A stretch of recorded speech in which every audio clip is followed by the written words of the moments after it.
Shalom saudara, Bapak Ibu, dimanapun saudara berada, kita kembali lagi bertemu di program Bible Study CK7. Kita masih belajar di 1 Raja-Raja, melanjuti pembelajaran yang kemarin tentang Yerobeam. Nah, tapi sebelum kita masuk dalam firman Tuhan, kita belajar sama-sama. Mari kita memuji dan menyembah Tuhan, saudara. Oradabasi kita bayar, adabasi kita. Kau baik Tuhan. Kami bersyukur buat keadaan kami Tuhan. Terima kasih Bapa. Hari yang baru, terima kasih buat berkat yang baru Tuhan. Terima kasih buat damai sukacita Tuhan yang selalu menyertai kami. Terima kasih hadirat-Mu yang selalu ada Tuhan. Oradabasi kita bayar adabasi, yaradabasi, bayar ala yaradabasi. Oh, haleluya, kami datang Tuhan. Bapakku datang menyembah-Mu di sini. Ku percaya Kau ada bagiku. Bapakku datang menyembah-Mu di sini. Ku percaya Kau ada bagiku. Tak usah ku takut, sebab Kau sertaku. Tak usah ku bimbang, Kau di dalamku. Tak usah ku cemas, Kau penghiburku. Saat ku lemah, Kau kuatku. Ku nyanyi haleluya,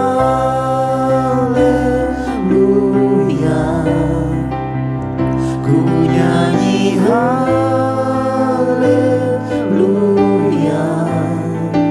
Sungguh Kau hebat, ajaib perkasa perbuatan-Mu.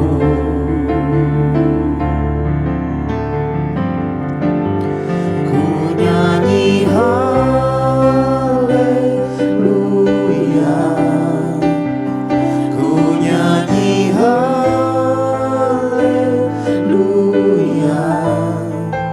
Sungguh Kau hebat, ajaib perkasa perbuatan-Mu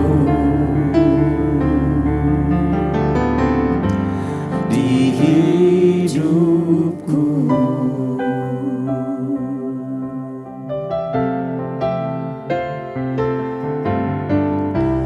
Bapakku datang menyembah-Mu di sini. Ku percaya Kau ada bagiku. Tak usah ku takut, sebab Kau sertaku. Tak usah ku bimbang, Kau di dalamku. Tak usah ku cemas, Kau penghiburku. Saat ku lemah, Kau kuatku. Ku nyanyi haleluya, ku nyanyi haleluya. Sungguh Kau hebat,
baya rada basyu, rada baya rada basyu.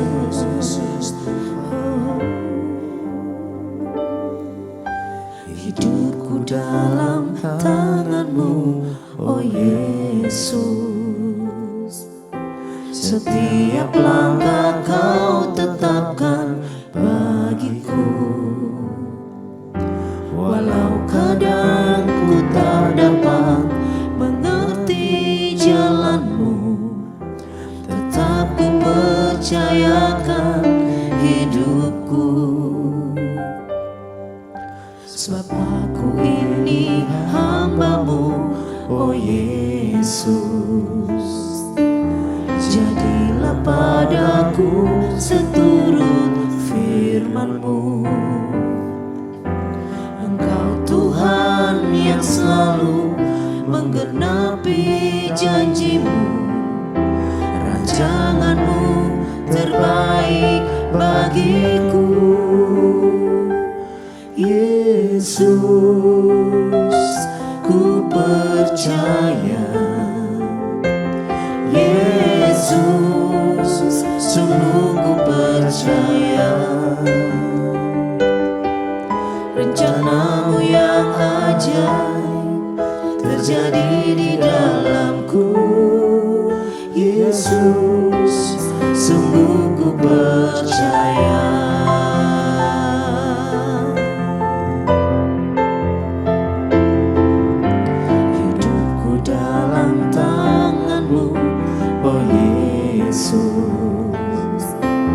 Setiap langkah Kau tetapkan bagiku. Walau kadang ku tak dapat mengerti jalan-Mu, tetap ku percayakan hidupku.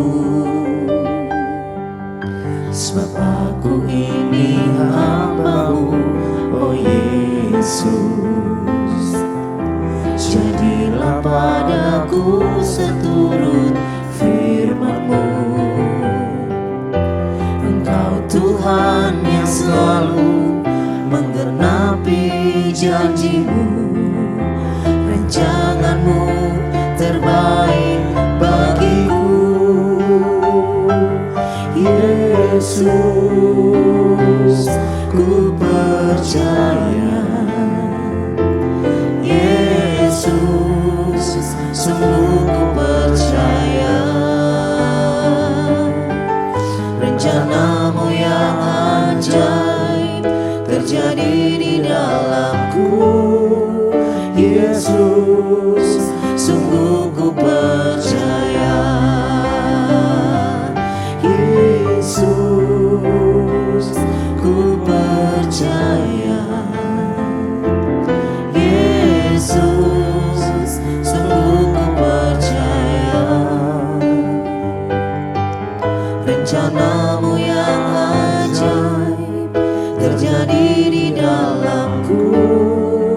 Yesus, sungguh ku percaya. Rencana-Mu yang ajaib terjadi di dalamku. Yesus, sungguh ku percaya. Rencana-Mu yang ajaib terjadi di dalamku. Yesus, sungguh ku percaya.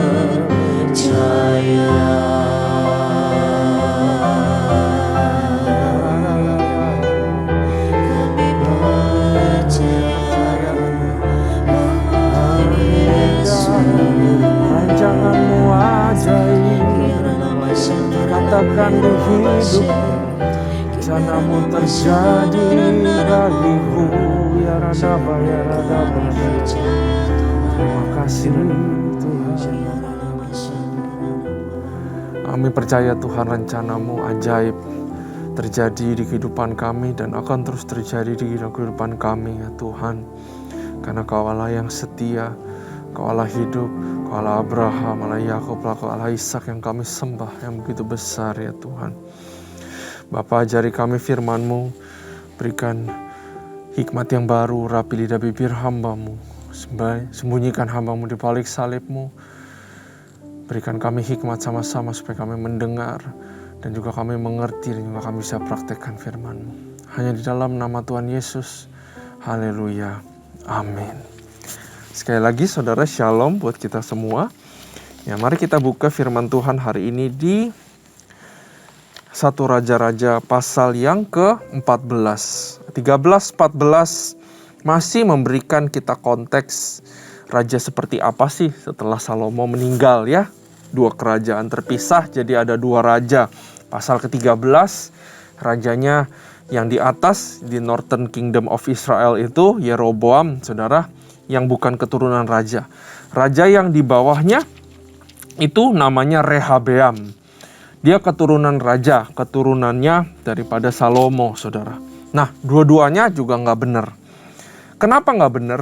Karena saya yakin Salomo mengakhiri passing the baton, passing tongkat itu ke yang selanjutnya juga nggak benar, saudara. Karena itu semuanya nggak benar. Buat apa? Punya hikmat keren-keren. Semua raja mengunjungi. Ya. Buat apa punya damai sukacita, ketentraman. Tapi hanya berapa tahun aja, saudara. Sampai akhirnya udah rusak lagi seperti itu. Sama seperti Daud yang juga sulit untuk mengoper sesuatu yang baik kepada keturunannya. Salomo juga seperti itu. Ya, sambungan riwayat Yerobeam. Ayat 1. Pada waktu itu Abia anak Yeroboam jatuh sakit. Lalu Yeroboam berkata kepada istrinya. Nah, akhirnya Yeroboam kepepet, saudara. Kita juga sering kepepet baru cari Tuhan. Yeroboam kepepet cari Tuhan. Lalu Yeroboam berkata kepada istrinya, berkemaslah, menyamarlah supaya jangan diketahui orang bahwa engkau istri Yerobeam, dan pergilah ke Silo. Bukankah di sana tinggal Nabi Ahia? Dialah yang telah datang mengatakan tentang aku bahwa aku akan menjadi raja atas bangsa ini. Jadi dia ingat ada Nabi Ahia yang bilang, Yeroboam, aku akan jadi raja bangsa ini. Dan saya yakin bahwa di pesannya Tuhan saat mengangkat Yerobeam itu kudu mentaati firman Tuhan. Kudu gak menyimpang ke kiri kanan, apalagi membawa bangsa ini menjadi menyembah berhala dan bukan Tuhan. Makanya Yerobeam ketakutan. Dia tahu kunci masalahnya ada di mana. Dia tahu kuncinya ada di Tuhan yang bisa nyelesain semua. Tapi dia gak berani hadapi Tuhan karena dia tahu dia berdosa. Dia suruh istrinya untuk menyamar ketemu Nabi Ahia. Ayat 3. Bawalah 10 roti, kue kismis, dan sebulir-bulir air madu, dan pergilah kepadanya. Dia akan memberitahukan kepadamu apa yang akan terjadi dengan anak ini. Istri Yerobeam berbuat demikian. Ia berkemas, pergi ke Silo dan masuk ke rumah Ahia. Ahia tidak dapat melihat lagi sebab matanya sudah kabur karena ia sudah tua. Tetapi Tuhan telah berfirman ternyata kepada Ahia, bahwasannya istri Yerobeam datang untuk menanyakan kepadamu perihal anaknya, sebab anak itu sedang sakit. Begini-begini harus kau katakan kepadanya. Ketika perempuan itu masuk, berbuatlah ia seolah-olah ia orang lain. Tetapi segera sesudah Ahia mendengar bunyi langkah perempuan itu, sementara melangkah masuk pintu, berkata ia, masuklah hai istri Yerobeam. Langsung ditangkap basah. Ya, saudara, mau kita tutupin sebagaimana kesalahan kita sama Tuhan, Tuhan itu tahu. Ya, dan Tuhan itu gak pengen menghukum kita karena kesalahan kita. Tuhan pengen kita cepat-cepat bertobat, saudara, bukan sembunyi-sembunyi seperti ini. Mengapa engkau berbuat seolah-olah engkau orang lain? Aku disuruh menyampaikan pesan yang keras kepadamu. Ya, Tuhan itu tahu. Marilah kita bertobat sebelum ada kekerasan yang Tuhan harus ganjar kita supaya kita sadar, saudara. Kalau kita tahu kesalahan kita, sadar dan bertobat. Saya yakin saudara tahu. Saya sendiri pun tahu kalau saya menyembunyikan dosa apa enggak. Enggak bisa ditutup-tutupin. Karena ada Roh Kudus dalam kita.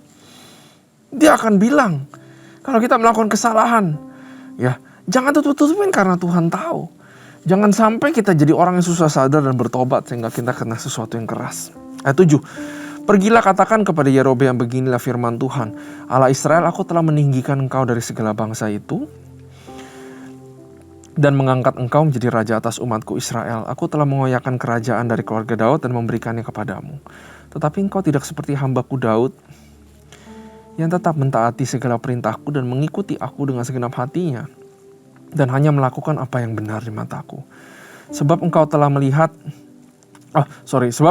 melakukan perbuatan jahat lebih dari semua orang yang mendahului engkau dan telah membuat bagimu Allah lain dan patung-patung tuangan. Sehingga engkau menimbulkan sakit hatiku, bahkan engkau telah membelakangi aku. Ya, saudara, mari kita sama-sama jangan membelakangi Tuhan. Kalau kita ada dosa, mari kita berlutut dan kita minta pengampunan daripadanya. Ayat 10, maka aku akan mendatangkan malapetaka kepada keluarga Yerobeam. Oh, Tuhan kan sayang sama kita. Masa dia mendatangkan malapetaka? Saya lakukan aja gak apa-apa kan, Pastor? Kalau kita tetap lakukan dosa, ganjarannya, akibatnya lebih malapetaka daripada kalau Tuhan mendatangkan atau mengizinkan cobaan buat kehidupan kita. Tuhan kadang-kadang mendisiplin kita dengan keras. Itu karena dia sayang kita. Karena dia tahu upah dari perbuatan kamu yang tidak diakui. Itu akan lebih parah, merusak segala sesuatu. Ya, ayat 10. Maka aku akan mendatangkan malapetaka kepada keluarga Yerobeam. Aku akan melenyapkan daripada Yerobeam setiap orang laki-laki, baik yang tinggi maupun yang rendah kedudukan di Israel. Aku akan menyapu keluarga Yerobeam seperti orang menyapu tai sampai habis. Setiap orang daripada Yerobeam yang mati di kota akan dimakan anjing, dan yang mati di padang akan dimakan burung yang di udara, sebab Tuhan telah mengatakannya. Tetapi bangunlah dan pulang ke rumahmu, pada saat kakimu melangkah masuk kota, anak itu akan mati. Tuhan tidak memberikan pengampunan di sini. Tuhan mau menyadarkan Yerobeam. Karena Yerobeam gak sadar-sadar, dan dia adalah seorang raja. Ya, seluruh Israel akan meratapi dia dan menguburkan dia, sebab hanya dialah daripada keluarga Yerobeam yang akan mendapatkan kubur. Sebab di antara keluarga Yerobeam hanyalah terdapat sesuatu yang baik di mata Tuhan Allah Israel. Dan Tuhan akan membangkitkan baginya seorang raja atas Israel yang akan melenyapkan keluarga Yerobeam seperti kenyataan sekarang ini. Kemudian Tuhan akan menghajar orang Israel sehingga tergoyah-goyah seperti gelagah di air, dan ia akan menyentakkan mereka daripada tanah yang baik ini yang telah diberikannya kepada nenek moyang mereka. Ia akan menyentakkan mereka ke seberang sungai Efrat sana, oleh karena mereka telah membuat tiang-tiang berhala mereka dan demikian menyakiti hati Tuhan. Ia akan lepas tangan terhadap orang Israel oleh karena dosa-dosa yang telah dilakukan Yerobeam, dan ia mengakibatkan orang Israel berdosa pula. Ya. Sesudah itu bangkitlah istri Yerobeam dan pergi, lalu sampailah ia ke Tirza. Pada saat ia masuk melangkahi ambang pintu rumah, matilah anak itu. Mereka menguburkannya dan seluruh Israel meratapi dia sesuai dengan firman Tuhan yang diucapkannya dengan perantaran hambanya Nabi Ahia. Selebihnya dari riwayat Yerobeam, bagaimana ia berperang, bagaimana ia memerintah, sesungguhnya semua itu tertulis dalam kitab Raja-Raja Israel. Lamanya Yerobeam memerintah ada 22 tahun. Kemudian ia mendapat perhentian bersama-sama dengan nenek moyangnya, maka anak-anaknya menjadi raja gantikan dia. Nah, saudara, pelajaran kecil yang kita bisa dapat juga, saudara. Saat kita enak-enak berbuat dosa, atau saat kita enak-enak, nanti aja ke Tuhannya serius. Saat kita enak-enak itu sebenarnya seperti bom waktu. Sama Yerobeam enak-enak aja, menjadi raja, menyembah berhala, suka-suka hati dia. Akhirnya ada bom waktu yang akhirnya muncul, anaknya sakit. Ujung-ujungnya tetap harus lari ke Tuhan. Saya pribadi sadar akan hal itu di kehidupan saya. Seberapa jauh saya lari meninggalkan Tuhan, saudara. Seberapa jauh saudara lari ninggalin Tuhan. Ya, ujung-ujungnya bukankah kita perlu Tuhan? Ujung-ujungnya kita pasti lari ke Tuhan. Karena kita manusia. Orang yang paling hebat, berkuasa, orang paling kaya aja gak bisa menyembuhkan yang namanya sakit penyakit. Mau pakai dokter segimanapun gak bisa. Berapa banyak cerita kita udah dengar. Orang konglomerat kaya minta ampun. Ujung-ujungnya apa? Larinya ke pendeta. Betul? Larinya kemana? Ke gereja. Artinya larinya ke Tuhan. Pelajaran buat kita untuk jaga kehidupan kita. Jangan sampai kita kepepet. Jawabannya kita udah tahu cuma dari Tuhan. Kita kepepet dan kita udah tinggalkan Tuhan begitu lama, begitu jauh, hidup seenak kita. Sehingga waktu kita kepepet, kita harus sembunyi-sembunyi seperti Yerobeam. Apabila kita jalan sama Tuhan, saudara, dalam kehidupan ini, salah, bertobat. Digoda, jatuh, bangun lagi, bertobat lagi. Hidup persisten untuk kejar kebenaran. Postur bertobat ada dalam kehidupan kita. Karena saya percaya, satu hari akan ada masalah yang kita gak bisa pecahkan. Dan di situ kita harus menghadap Tuhan. Syukur-syukur kalau kita lagi baik kehidupannya, lagi bagus rohaninya, maka kita bisa berdoa dengan iman. Ya, Yerobeam kepepet. Ya, saudara yang kepepet, datanglah kepada Tuhan. Humble yourself. Dan gak perlu ucapkan janji-janji, komitmen-komitmen kecil di hadapan Tuhan. No. Kalau kepepet minta Tuhan, minta tolong. Saya emang gak bisa ditolong lagi Tuhan. Saya udah habis cara. Ya, jangan coba kayak, Tuhan tolong saya, kalau Tuhan tolong saya nanti saya ini. Tuhan tolong saya nanti itu. No, Tuhan gak bisa diperdaya. Tuhan gak bisa dimanipulasi. Kalau minta tolonglah. Makanya saya bilang, marilah kita jaga kehidupan terus dekat sama Tuhan. Jangan izinkan hidup kita jauh daripada Tuhan. Hiduplah seperti Daud. Daud disebut lagi di sini. Walaupun dia jatuh, dia cepat sadar, cepat bertobat. Milikilah kehidupan yang seperti itu, saudara. Nah, kita lanjut. Ya. Ayat 21. Adapun Rehabeam, sekarang lompat ke Rehabeam. Tadi Yeroboam, terus sekarang Rehabeam yang raja di Yerusalem. Yehuda. Adapun Rehabeam anak Salomo, ia memerintah di Yehuda. Rehabeam berumur 41 tahun pada waktu ia menjadi raja, 17 tahun lamanya ia memerintah di Yerusalem, kota yang dipilih Tuhan dari antara segala suku Israel untuk membuat namanya tinggal di sana. Nama ibunya ialah Nama, ya disebutkan. Nama ibunya adalah nama seorang perempuan Amon, ya. Bukan bangsa yang justru musuhnya Israel dulu. Tetapi orang Yehuda melakukan apa yang jahat di mata Tuhan dan mereka menimbulkan cemburunya dengan dosa yang diperbuat mereka lebih daripada segala yang dilakukan nenek moyang mereka. Sekarang lebih kacau lagi di Rehabeam. Sebab mereka pun mendirikan tempat-tempat pengorbanan dan tugu-tugu berhala dan tiang-tiang berhala di atas setiap bukit yang tinggi dan di bawah setiap pohon yang rimbun. Bahkan ada pelacuran bakti di negeri ini. Udah hancur. Ini yang paling parah, saudara, bahwa ada upacara, bukan upacara ibadah, tapi upacara pelacuran yang dianggap sebagai bakti rohani. Ya, itu artinya pelacuran bakti. Kalau nggak melacur, artinya nggak worship Tuhan. Mereka melakukan sesuai segala perbuatan keji bangsa yang telah dihalau Tuhan dari bangsa Israel. Nah, saudara kalau baca terjemahan lain, ya, itu lebih parah lagi. Di tempat-tempat itu, saya baca bahasa yang lain, saudara, Indonesia juga. Tempat-tempat itu mereka mengadakan pelacuran sebagai penyembahan kepada dewa. Justru pelacuran, perzinahan, seks yang dilakukan on the spot itu adalah penyembahan kepada dewa. Bahkan laki-laki pun bertugas sebagai pelacur. Orang Yehuda melakukan semua perbuatan keji yang dilakukan oleh bangsa-bangsa yang diusir Tuhan pada waktu orang Israel memasuki negeri itu. Tetapi pada tahun kelima zaman Raja Rehabeam, majulah Sisak, Raja Mesir, menyerang Yerusalem. Ia merampas barang-barang perbendaharaan rumah Tuhan dan barang-barang perbendaharaan rumah raja. Semua dirampasnya. Ia merampas juga segala perisai emas yang dibuat Salomo. Sebagai gantinya, Raja Rehabeam membuat perisai-perisai tembaga yang dipercayakan kepada pemimpin-pemimpin bentara yang menjaga pintu istana raja. Setiap kali raja masuk ke dalam rumah Tuhan, bentara-bentara membawa pasukan perisai-perisai itu dan mereka pula yang mengembalikan ke kamar jaga para bentara.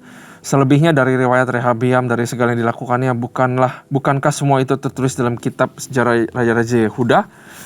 Dan terus-menerus perang ada di antara Rehabeam dan Yerobeam. Kemudian Rehabeam mendapat perhentian bersama-sama dengan nenek moyangnya, dan ia dikuburkan di samping nenek moyangnya di kota Daud. Nama ibunya ialah Nama. seorang perempuan Amon, maka Abiam anaknya menjadi raja menggantikan dia. Nah, saudara, disebutkan 2 kali ibunya. Kelihatan dia anak mama. Dia dekat dengan ibunya. Kalau kita lihat ibunya itu adalah istri Salomo. Salomo punya ribuan istri, saudara. Dan inilah yang menyebabkan adanya pelacuran bakti terjadi di umat Israel. Karena Tuhan larang kamu jangan nikahi orang-orang bangsa lain, jangan punya banyak istri. Ya, 1 aja cukup. Daud lakukan itu, Salomo lebih parah lagi.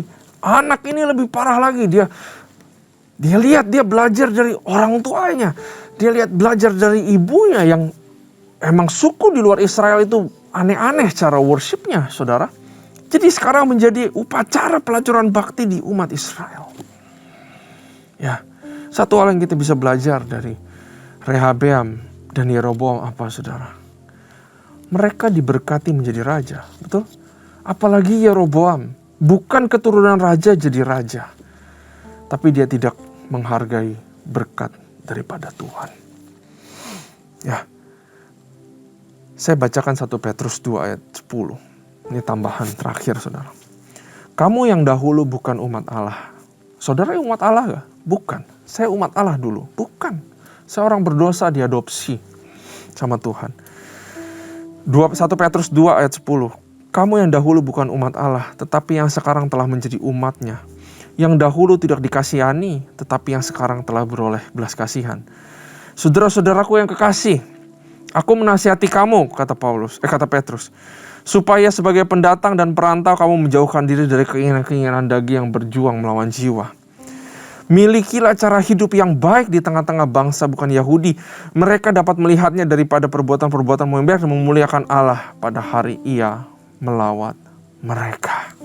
Saudara, sama seperti mereka yang bukan siapa-siapa, terutama Yerobeam, diberkati menjadi raja. Janganlah kita menyanyiakan berkat dari Tuhan untuk justru berbuat dosa.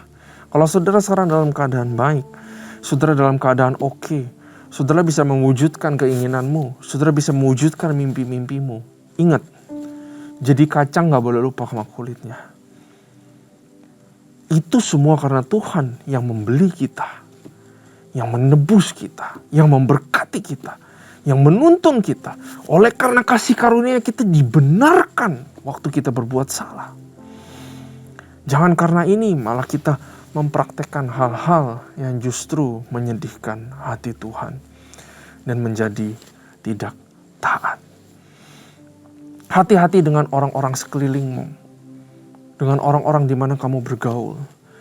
Karena Rehabeam anak dekat sama orang tua. Ibunya sampai disebut 2 kali, ada signifikannya. Karena itu dia belajar cara-cara yang salah dalam menyembah Tuhan.